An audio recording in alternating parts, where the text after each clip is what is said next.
What drew me to Springsteen, Deliver Me From Nowhere, is a very intimate and personal story and chapter in Bruce's life that not a lot of people are aware of.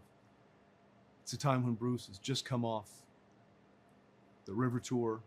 He's ascending to superstardom, but it wasn't enough. There was something unresolved that was swirling through Bruce's life at this time. He moves back to New Jersey into a rental house in Colts Neck, New Jersey, and he faces the unresolved childhood trauma and anguish that he'd been experiencing all of his life. And the choice for Bruce not to chase arenas and the roar of arenas and number one hits, but instead to choose silence, a 4-track recorder, and the courage to look inward. That gave us Nebraska, one of the best records of the last 50 years, in my opinion. And that's why I made the film. What was behind the decision to concentrate on a specific time in Springsteen's life as opposed to covering more of his life and career? I think I decided to choose this very narrow and specific time in Bruce's life for a couple of reasons. Number one, it's a time in Bruce's life that most people are unaware of.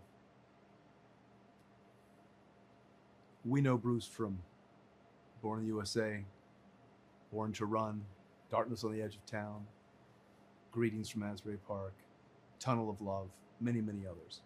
But Nebraska is unlike most of his other work. It's very interior. It's more somber. It's, for me, incredibly powerful. And I think it would be easier to tell the story and maybe more expected of Born in the USA or Born to Run. But I felt that we have a lot of musical biopic films that cover a rise to fame or a cradle to grave narrative in an artist's life. And for me, that felt too broad. I felt that if I could focus on this incredibly important chapter in Bruce's life, admittedly, he says it's his most painful chapter, then I could tell in this particular time frame all of Bruce's life. And I hope you agree. What was it like meeting and working with Bruce? Meeting and working with Bruce Springsteen is one of the most profound creative experiences I've had. So often people say to you, don't meet your heroes because they'll disappoint you. Bruce not only didn't disappoint me, he exceeded my expectations at every turn. He's a man of great humility and kindness. He's incredibly supportive. He just happens to be one of the great singer-songwriters of all time. But for me, he is, he's become almost like a father figure in some ways. And I'm so grateful that he's allowed me to tell this most vulnerable chapter in his life. And lastly, what effect do you hope this film has on an audience? I hope this film affects audiences in a couple of ways.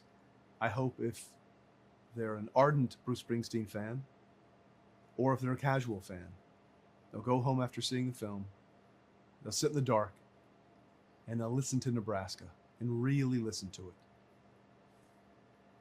Because for me, it's a record that I return to at my lowest and my highest, and it never disappoints. And I've listened to that album probably more than any other album that I've ever listened to.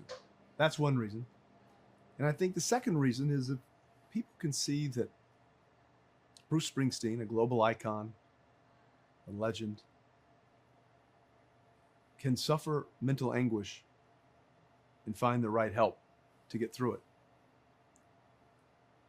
That other men who don't know how to give voice to their pain or feel stigmatized in giving voice to their pain will seek out the help that might not only help them, but like Bruce, save their life. And that's sometimes the power of cinema, that we see ourselves in these stories. And if we can see ourselves in Bruce Springsteen, and that he can get through some of the darkest chapters of his life, then maybe we can too.